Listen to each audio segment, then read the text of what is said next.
Shyam NEET 2024 result को लेकिन आज डिस्कसन करवा। तो बेसिकली आम जो देखा ठीक गोटे मंथ पूर्व जो देखा जो पिला माने जनरली 620 बोली कैलकुलेट करते जो मैंने 610 599 630 तो ये पिला माने बेसिकली भाविकी थे कि 100% आमको एनी गवर्नमेंट मेडिकल कॉलेज रे सीट मिल जाए। यहाँ पिला जहाँ भी फिल थिला एवरी पेरेंट्स मानक फिल थिला एंड एवरीवन से भावुले कि दैट इज ए मार्क रे हमको जहाँ भी एनी गवर्नमेंट कॉलेज गोटे सीट मिल जाए कहीं आम प्रीवियस ईयर प्रेडिक्शन को जो देखा ये सब मार्क रे जनरली सीट मिली सो सीट मिल जाए। ठीक अच्छे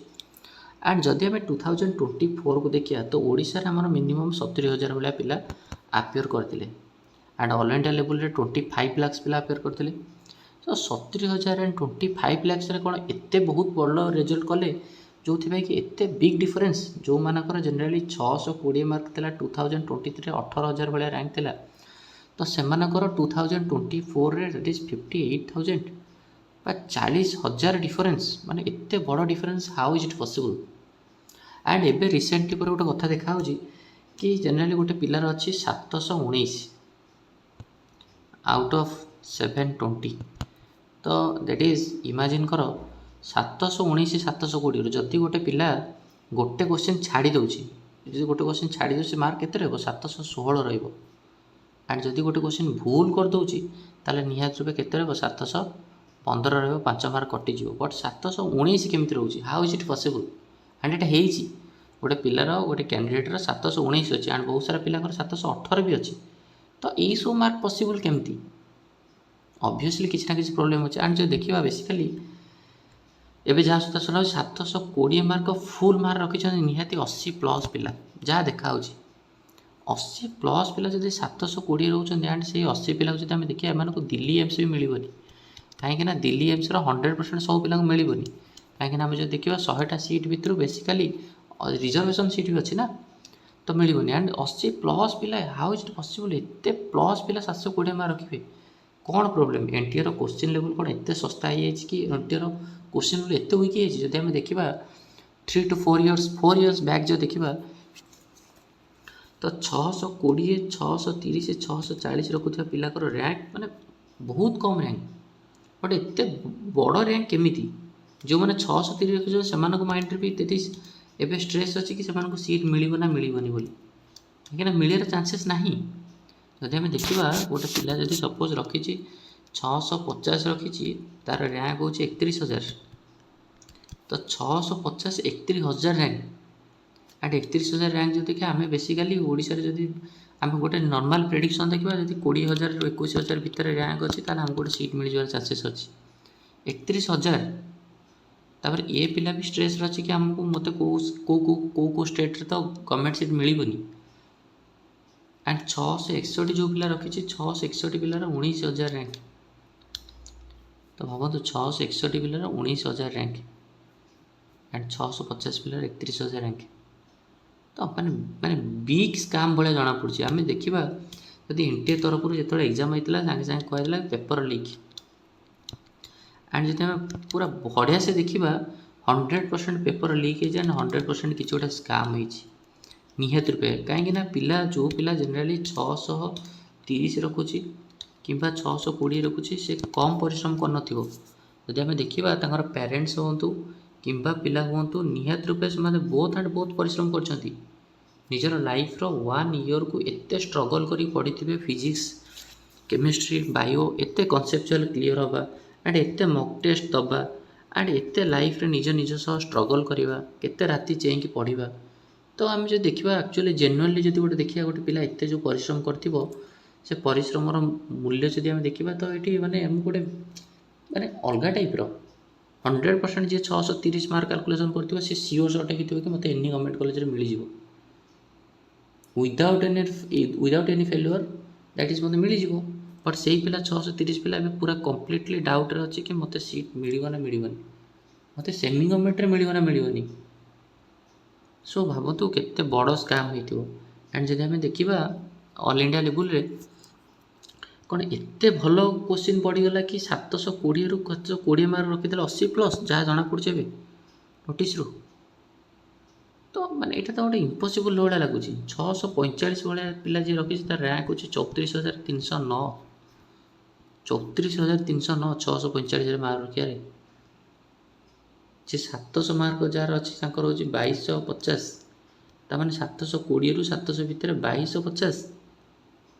କେବଳ 720 ଫୁଲ୍ ମାର୍କ ରଖିଦେଇଛନ୍ତି 80+। ମାନେ ଏତେ ଏତେ ବଡ଼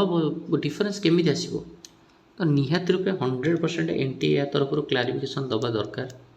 ଫାର୍ଷ୍ଟ କ୍ଲାରିଫିକେସନ୍ ଦରକାର କି 718 719 ଏଭଳିଆ ମାର୍କ କେମିତି କାଲକୁଲେଟ୍ କରାହେଉଛି। ଆଣ୍ଡ ପେପର୍ ଲିକ୍ ନେଇକି ନିହାତି ରୂପେ ଯଦି ଆମେ ଦେଖିବା ବହୁତ ସାରା ଅଛନ୍ତି ଆମର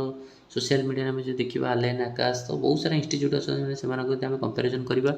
100% ସମସ୍ତଙ୍କର ପ୍ରେଡ଼ିକ୍ସନ୍ ଆସୁଛି ପେପର୍ ଲିକ୍ ଯୋଗୁଁ ହେଇଥିବ 100% ହେଇଥିବ। ଆଣ୍ଡ ଆମେ ଏଇଟା ସିଓର ସର୍ଟ ହେଇଥିବ 611 ଭଳିଆ ପିଲା ରଖୁଥିବ 68,000 ର୍ୟାଙ୍କ ତ ସେମାନେ ତ ସିଟ୍ ମିଳିବାର ଚାନ୍ସ ହିଁ ନାହିଁ। 630 640 ପିଲା ବି ଡାଉଟ୍ରେ ଅଛନ୍ତି ଆମ ସିଟ୍ ମିଳିବନି ବୋଲି। ସୋ ହଁ ଆମେ ମାନୁଛୁ ଯଦି ଆମେ ଦେଖିବା ଗୋଟେ ପ୍ରେଡ଼ିକ୍ସନ୍ ଦେଖିବା ନିହାତି ରୂପେ କଟ୍ ଅଫ୍ ଡିପେଣ୍ଡ କରେ ନମ୍ବର ଅଫ୍ ଷ୍ଟୁଡେଣ୍ଟସ୍ ଆପିୟରିଂ। କେତେ ଷ୍ଟୁଡେଣ୍ଟସ୍ ଆପିୟର କରୁଛନ୍ତି ତା ଉପରେ ଡିପେଣ୍ଡ କରିବ। ଆଜ୍ ୱେଲ୍ ଆଜ୍ ଆମେ ଯଦି ଦେଖିବା କୋଶ୍ଚିନ୍ର ଲେବୁଲ୍ ଉପରେ ଡିପେଣ୍ଡ କରିବ। ଆଣ୍ଡ କୋଶ୍ଚିନ୍ର ଲେବୁଲ୍ ଯଦି ଇଜି ତାହେଲେ NTAର ମାନେ NTA ଯେବେଠାରୁ ଏକ୍ଜାମ୍ କଣ୍ଟକ୍ଟ କରୁଛି ତାହେଲେ କୋଶ୍ଚିନ୍ର ଲେବୁଲ୍ ଏତେ ଇଜି କେମିତି ପଡ଼ିଯାଉଛି। ଆଣ୍ଡ ଏତେ ଇଜି ପଡ଼ୁଛି ଯାହାଫଳରେ କି 620 720 ଏହା ଭିତରେ ଯେତିକି ସବୁ ପିଲାମାନେ ଆମେ ଦେଖିବା ଆମେ ପରିଶ୍ରମ ସମାନ। ଗୋଟେ ପିଲା ଯଦି 650 ରଖୁଛି ଆଉ ଯଦି ପିଲା 720 ରଖୁଛି ତ ଦୁଇ ଜଣ ଯଦି ପରିଶ୍ରମ ଦେଖିବା 100% ପରିଶ୍ରମ ଦୁଇ ଜଣଙ୍କର ସମାନ। କେବଳ ଆର କିଛିଟା ସିଲି ମିଷ୍ଟେକ୍ ପାଇଁ ମାର୍କ କଟିଯିବ। କାହିଁକିନା ଯଦି ଆମେ ଦେଖିବା ଗୋଟେ ପିଲା ସପୋଜ୍ ରଖିଲେ 599 ଆଉ ଗୋଟେ ପିଲା ରଖିଛି 620 ବଟ୍ ଆମେ ଦୁଇ ଜଣ ଭିତରେ ଯଦି ଡିଫରେନ୍ସ ଦେଖିବା no more difference କିଛି ଡିଫରେନ୍ସ ନାହିଁ। why I am saying no more difference because 599 ପିଲା ବା 600 ପିଲା ଯେତିକି ପରିଶ୍ରମ କରୁଥିବ 620 ପିଲା ସେତିକି ପରିଶ୍ରମ ବାଇ ମିଷ୍ଟେକଲି କୌଣସି ସିଲି ମିଷ୍ଟେକ୍ ହେଇକି ନିହାତି ରୂପେ ନେଗେଟିଭ୍ ମାର୍କିଂ ହେଇଥିବ। ସୋ ଯେଉଁ ପିଲାମାନେ ବେସିକାଲି 620 ଆଣ୍ଡ ଯେଉଁ ପିଲାମାନେ ବେସିକାଲି 610 630 640 ନିହାତି ରୂପେ ତାଙ୍କ ମାଇଣ୍ଡରେ କେଉଁଠି ନା କେଉଁଠି ଗୋଟେ ଆଶା ଥିଲା କି ଆମକୁ ଗଭର୍ଣ୍ଣମେଣ୍ଟ ସିଟ୍ ମିଳିଯିବ। ବଟ୍ ଏଇ ପ୍ରେଡ଼ିକ୍ସନ୍ ଦେଖିଲା ବେଳେ ସେମାନଙ୍କ ମାଇଣ୍ଡରେ 100% ଦ୍ୟାଟ୍ ଇଜ୍ ଗଭର୍ଣ୍ଣମେଣ୍ଟ ସିଟ୍ ମିଳିବନି ବୋଲି ପୁରା ମାଇଣ୍ଡରୁ ସବୁ ଡାଉଟ୍ କ୍ଲିୟର୍ ହେଇଯାଇଥିବ। ଆଣ୍ଡ ଯଦି ଦେଖିବା ଆଉ ଗୋଟେ କଥା ଏଇ ଆନାଲିସିସ୍କୁ ଯଦି ଦେଖିବା ବହୁତ ସାରା ପିଲା ଭାବୁଥିବେ ଆମେ ଆଉ 1 ଇୟର୍ ଡ୍ରପ୍ ନେବୁ କି ନେବୁନି। ଦେଖ ବହୁତ ସାରା ପିଲା ଅଛନ୍ତି 3 ଇୟର୍ 4 ଇୟର୍ ଡ୍ରପ୍ ନେଇଥିବେ 100% 2ରୁ 3 ଇୟର୍ ଡ୍ରପ୍ ନେଇଥିବେ 1 ଇୟର୍ ଡ୍ରପ୍ ନେଇଥିବେ। ତ ଡ୍ରପ୍ ନେଲା 3ରୁ 4 ଇୟର୍ସ ଯେଉଁ ପିଲା ଡ୍ରପ୍ ନେଇଥିବ ସେ ଲାଇଫ୍ର କେତେ ଷ୍ଟ୍ରଗଲ୍ କରି ପଡ଼ିଥିବ। 2 to 3 ଇୟର୍ ପିଲା ବି ତା ଲାଇଫ୍ର ଷ୍ଟ୍ରଗଲ୍ 100% ମେଡ଼ିକାଲ ଲାଇଫ୍ ବା ନିଟ୍କୁ କ୍ୱାଲିଫାଏ କରିବା ପାଇଁ 100% ଷ୍ଟ୍ରଗଲ୍ ସମସ୍ତେ କରିକି ପଢ଼ନ୍ତି। କେତେ ରାତି ଅନିଦ୍ରା ହେଇକି କେତେ ନ ଶୋଇ ନ ଖାଇ ସେମାନେ ପଢ଼ିଥିବେ ପାଠଟାକୁ 100%। ସୋ ଯଦି ସେମାନେ ଏତିକି ବର୍ଷ ଡ୍ରପ୍ ନେଇକି 2 to 3 ଇୟର୍ସ ଡ୍ରପ୍ ନେଇକି ଯଦି ଆମେ ନିଟ୍ ହେଉନି ଦେନ୍ କେଉଁ ଚାନ୍ସ ଅଛି ଆମେ ନେକ୍ସଟ ଇୟର୍ ତା ପର ଇୟର୍ ଡ୍ରପ୍ ନେଇକି ଆମେ ଗୋଟେ ଭଲ ସ୍କୋର୍ ରଖିପାରିବା ଆଣ୍ଡ କେଉଁ ସେଫ୍ ସ୍କୋର୍ ମାର୍କ ରଖିକି ଆମେ ପାଇପାରିବା ବୋଲି କେଉଁ ଗ୍ୟାରେଣ୍ଟି ଅଛି? କିଛି ସେମିତି ଗ୍ୟାରେଣ୍ଟି ନାହିଁ। ତାପରେ ସୋ ନିହାତି ରୂପରେ ଯଦି ଆମେ ଦେଖିବା ଡ୍ରପ୍ କଥା ଦେଖ ଆଉ ଗୋଟେ କଥା ଯଦି ତୁମେ ମେଡ଼ିକାଲ ପାଇକି 5 ବର୍ଷ 5 ମାସ ପଢ଼ାପଢ଼ି କରି ବା 5 ଇୟର୍ସର କୋର୍ସ ସାରିକିରି ଯଦି ତୁମେ 50,000 60,000 70,000 ସାଲେରୀ ଜବ୍ କରୁଛ ତ ଆଗ ଦେଖ ହଁ ମୁଁ ମାନୁଛି ଗୋଟେ ପ୍ରେଷ୍ଟିଜ୍ ଲାଇଫ୍ ଗୋଟେ ଇଜ୍ଜତ life but one thing you have to remember ଆଗ ପେଟ ଫୁଲ୍ ହେବା ଦରକାର ତାପରେ ଇଜ୍ଜତ। ଯଦି ତୁମେ 70,000 80,000 ଦ୍ୟାଟ୍ ଇଜ୍ ଗୋଟେ ଲେକ୍ଚରସିପ୍ କରିକି ପାଇଯାଉଛ କିମ୍ବା ଗୋଟେ ଟିଚରସିପ୍ କରି ପାଇଯାଉଛ କିମ୍ବା ଯଦି ତୁମେ ଗୋଟେ ଦ୍ୟାଟ୍ ଇଜ୍ ଗୋଟେ ହାଇସ୍କୁଲ୍ ଟିଚର୍ କ୍ୱାଲିଫାଏ କରି ପାଇଯାଉଛ କିମ୍ବା ସପୋଜ୍ ତୁମେ ଥର OUTରେ ପାଉଛ ଆଣ୍ଡ ଭେଟନାରୀ ସିଟ୍ ପାଇକି ଗୋଟେ VS ହେଇଯାଉଛ ଭେଟନାରୀ ଆସିଷ୍ଟାଣ୍ଟ ସର୍ଜନ ହେଇଯାଉଛ ତ ଦ୍ୟାଟ୍ ଇଜ୍ ସେଥିରେ ବି ମନି ଅଛି ଆଣ୍ଡ ସେଥିରେ ବି ଇଜ୍ଜତ ଅଛି। ବଟ୍ ମୁଁ କହୁନି ମୁଁ ଡିମୋଟିଭ୍ କରୁନି ନିଟ୍ ପିଲାମାନଙ୍କ ପାଇଁ ଯେଉଁମାନେ ବେସିକାଲି ମାର୍କ ଅଛି ବଟ୍ ଆମକୁ ଗୋଟେ ରିଅଲ୍ ଫ୍ୟାକ୍ଟ କହିବା। So NEET is not the end of your life. ତୁମ ଲାଇଫ୍ର ଏଣ୍ଡ ନୁହଁ ଏଇଟା। ବହୁତ ସାରା ପିଲାଙ୍କ ମାଇଣ୍ଡରେ ବହୁତ ସାରା ଷ୍ଟ୍ରେସ୍ ଥିବ ଆଇ ନୋ ବଟ୍ ଯଦି ଆମେ ଦେଖିବା NEET is not the end of your life and this line is important. That is without ନିଟ୍ରେ ବି ବହୁତ ସାରା ଟ୍ରାଏ କରିକି ବି ଲୋକ ଫେଲୁଅର୍ ହେଇଛନ୍ତି ଆଣ୍ଡ ବହୁତ ଭଲ ଭଲ ସକ୍ସେସ୍ ପାଇଛନ୍ତି। ଯଦି ଆମେ ଦେଖିବା ବହୁତ ସାରା ଲାଇଫ୍ ଅଛନ୍ତି କ୍ରିକେଟର ଅଛନ୍ତି ଆଣ୍ଡ ବହୁତ ସାରା ଏଠି ଆର୍ଟିଷ୍ଟ ଅଛନ୍ତି ଯେଉଁମାନେ କି ସୋସାଇଟିରେ ହାଇଲି ପେଡ୍ ଆଣ୍ଡ ହାଇଲି ଇଜ୍ଜତ ସହକାରେ ବଞ୍ଚୁଛନ୍ତି। ଆଣ୍ଡ ଆଇ ନୋ କି ଡକ୍ଟର ଗୋଟେ ବହୁତ ରେସ୍ପେକ୍ଟେଡ୍ ଜବ୍ ଆଣ୍ଡ ବହୁତ ସ୍ପିରିଚୁଆଲ୍ ଆଣ୍ଡ ବହୁତ that is punctual job but सेमती ना कि that is only and only आम जब नीट क्वालिफाई कर आमको सोसाइटी एक्सेप्ट कर अदरवाइज आम एक्सेप्ट करें this is the wrong thing so निहाती रूपे बहुत सारा फैमिली अच्छा जो मानकर वेल टू डू अच्छा एंड अल्सो जो मैंने अच्छा not well to do so निहाती रूपे मनी मैटर्स करे एंड अल्सो इज्जत मैटर करे बट फास्ट इज तुम पेट पूरिया दरकार देन इज्जत जिते इज्जत खाए जब पेट न पुड़ी ताले इट्स नथिंग सो मोर एतिक सजेस्ट रही जो पिलामानकर बेसिकली कम मार्क रही तो जमा भी ओरिड होगा कथा नुह बिकज एनटीए तरफ निहाती रूपे क्लारिफिकेशन आसो कौन हो कौन प्रोब्लेम होमी पिलाकर 719 रहा कौन पर 720 पिलांकर अधिकार रहा तो निहाती बहुत सारा पिला से एगेस्ट केस फाइल करेंगे NTA against already NTA against already case file अच्छी दैट इज जो पेपर लीक को लेकिन सो निहाती रूप से यार रिलेटेड क्लारिफिकेशन 100% एनटीए तरफ आसो एंड आसवा भी दरकार कौन पर 661 रखि पिलार एत अधिका रैंक 661 रखि पिलार 19,000 भाया रैंक 650 भाया रखि पिलार 31,000 रैंक सो निहाती रूपे कौटी ना कौटी किसी गोटे प्रोब्लेम हो